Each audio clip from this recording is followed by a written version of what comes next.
Kelly.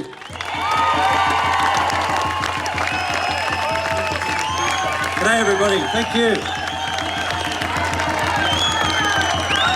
It's a privilege to be here, thank you. I'm very humbled to be here. I speak today as a citizen and as a father. We are truly living in prophesied times. In the last 2 years, we have been living in a dictatorship of mistrust, fear and tyranny. The people that have been elected to protect our citizens in times of crisis have completely broken the trust given to them by the Australian people. Our leaders and our public health officials have shown no empathy, compassion or understanding.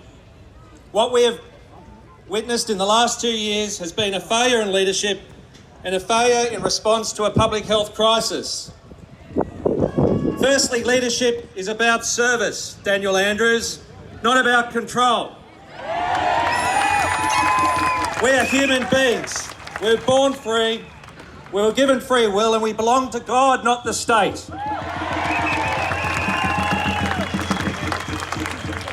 Secondly, leadership is about uniting the people, not dividing the people in a time of crisis.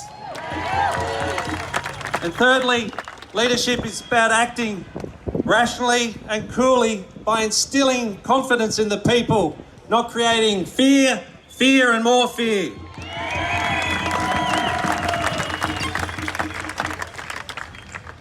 Secondly, there has been a complete failure in our public health response.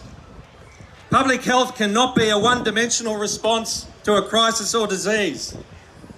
It's about using all the knowledge of all the experts to provide the best response, not just listening to Dr. Fauci.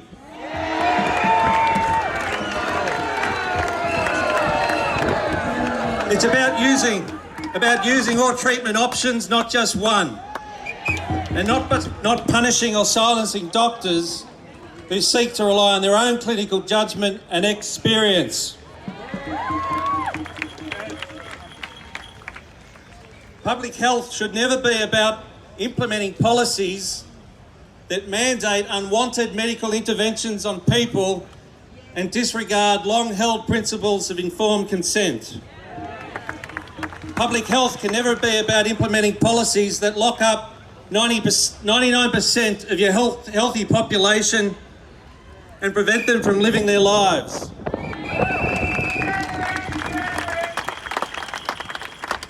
Public health is also not about implementing decisions that result in increased unemployment, poverty, homelessness, family breakups, mental health, loss of livelihoods, and suicides. And public health is also not about promoting segregation.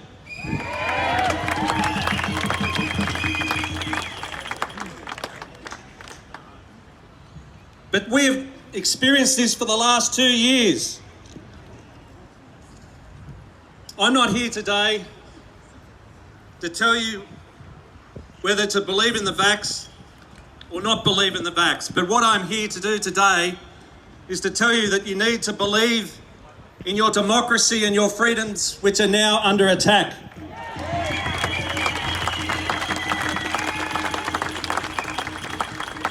Robert Kennedy Jr. recently said there has been a coup d'etat on Western democracies and most Australians are not even aware of that. Our democracy is under attack from technocrats, banking industry and the pharmaceutical companies. They've not only destroyed our democracy and our civil rights, but they have engineered the biggest shift in wealth in human history of $3.8 trillion.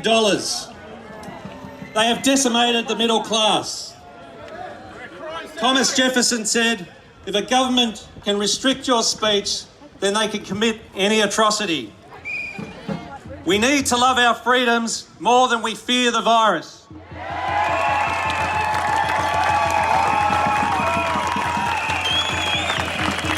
Our doctors have lost their freedom of speech. and therefore they can't talk about the vaccine injuries or deaths.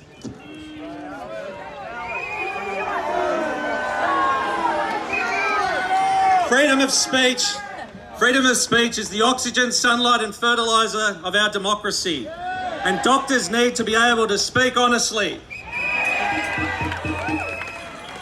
Following the science is not censorship of the truth or getting doctors to betray their Hippocratic oath. Doctors need to speak up. We're not spreading vaccine disinformation to seek the truth. As parents, we have a right to ask questions and to seek answers. When the government want to inject our children with drugs in which there is no medical consensus that the vaccination of young children is required or necessary. If the vaccine is safe and effective, why are the contracts secret and why are the pharmaceutical companies immune from liability?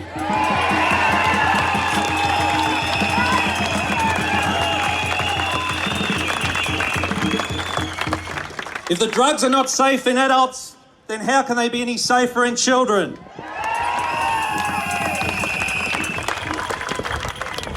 Protecting our children is not playing Russian roulette with their lives. But I come here today to say, have faith. I believe the tide is turning. We can see this worldwide. People are aware of what is happening.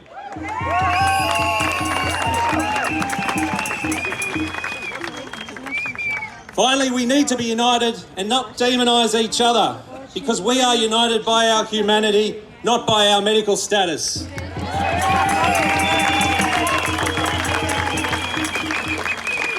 When families are questioning whether they will spend Christmas together, it's time to reject the science.